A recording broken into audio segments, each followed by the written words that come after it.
Hey, I wanted to take a minute today and just talk a little bit about some good lessons and takeaways to bear in mind the next time that you take a 5 to 6 mile fall at several hundred miles an hour. Many of us have done that before and are likely to do that again.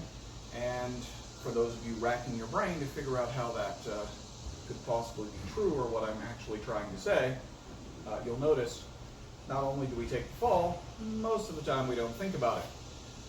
I am referring, maybe obviously, maybe not, to landing in an airplane, right?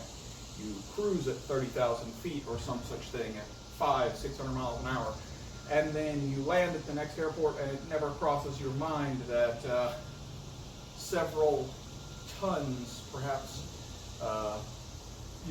hundreds or thousands of tons of people and metal just, hurtled you hundreds of miles across the sky at hundreds of miles an hour and then fell safely out of the sky. And the principles that are used for an airplane to land quite easily are the same principles that apply to you, just on a larger scale. The cool thing about seeing things in a large scale is that they're often easier to understand, right? So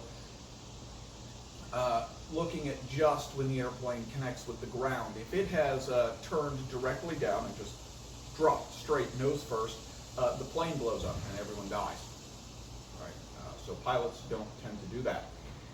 If you look at a plane coming in almost level with the ground, right? It's got to be pointed down a little bit, or else it wouldn't be dropping. But it comes in almost level with the ground, and actually, it at the end, right? You want to touch the rear wheels down and then drop the nose of the plane. So the plane is going to come down. It's going to actually, and actually, it's possible that it's dropping with the nose up. I'm not a pilot, but I do take a lot of notes when being there for a plane landing, right? So it's going to drop the rear landing gear first, and then it's going to drop the nose down, and then it's going to roll forward, right? And that landing gear has very good shock absorbing capacity because there's thousands of pounds dropping on it. But for a person, what you're noticing when the landing gear initially hits the ground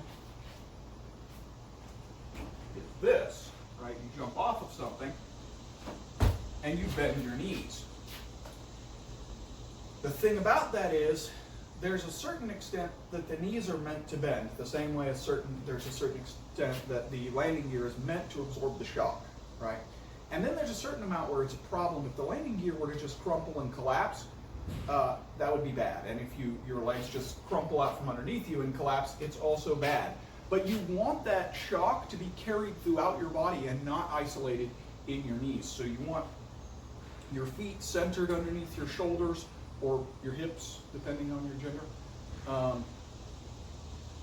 And then you want your knees to bend, but you want them to stop bending at 90 degrees. And the thing is, as my knees go forward, that 90-degree angle changes. I'm not just sitting down like this, right? I'm going forward. And after 90 degrees, you want to start moving forward, because if you drop to more than 90 degrees, the force will not go around that corner, right? It'll come up to your knee, and then it won't transfer into the next bone smoothly, and you'll take a way unnecessary amount of impact in your knees.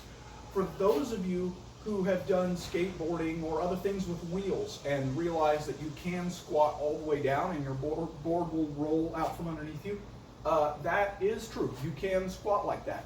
And the reason for that is you have wheels. So instead of transmitting a lot of that energy into your knees, right?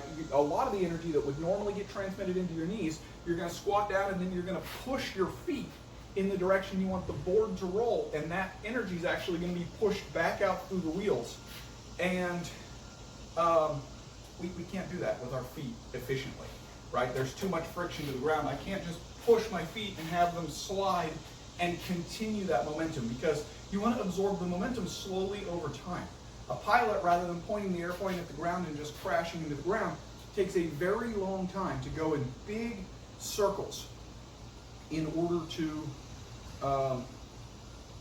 absorb that impact, right? And the same thing would be true if I want to jump off of something with height. I'm going to jump off, I'm going to bend my knees, and then I'm going to push myself into rolling. But I don't roll on my feet. I roll from my shoulder to my hip, right?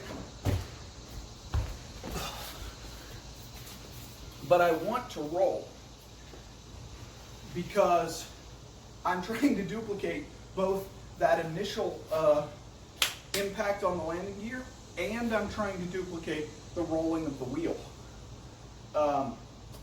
But the next time that you're flying, pay attention to what the pilot does with the plane, right? So there was one time I was flying with someone else and commented to them that the runway must be shorter than the pilot expected or something like that, because I could feel the belly of the airplane being used to push against the wind. So rather than coming in at a normal angle, the pilot actually almost stood the plane up to try and get as much surface area being used to slow down the approach as possible.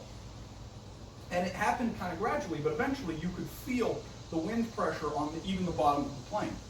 And I commented on it, and a couple minutes later, the plane leveled out and started going up again, and the pilot came over the radio and said our route was too close to that of another plane, and so we decided we're going to go ahead and just try to make a new approach instead of finishing the approach we were trying.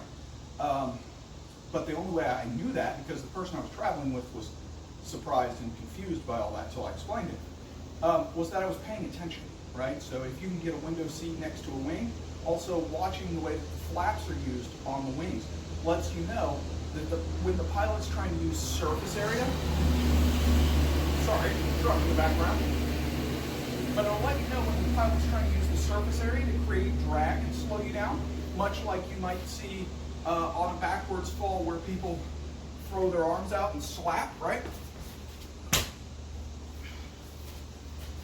All right, sorry folks, my camera died, but I wanted to take a moment to point out just a couple of things. First of all, although I did show a couple of falls, nothing that I'm doing is intended to be an instructional on how to fall.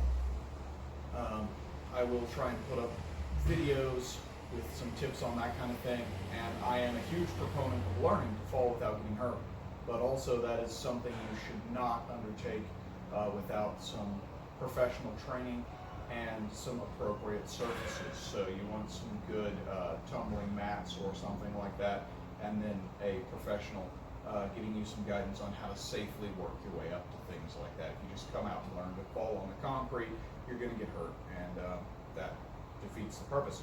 So do be careful.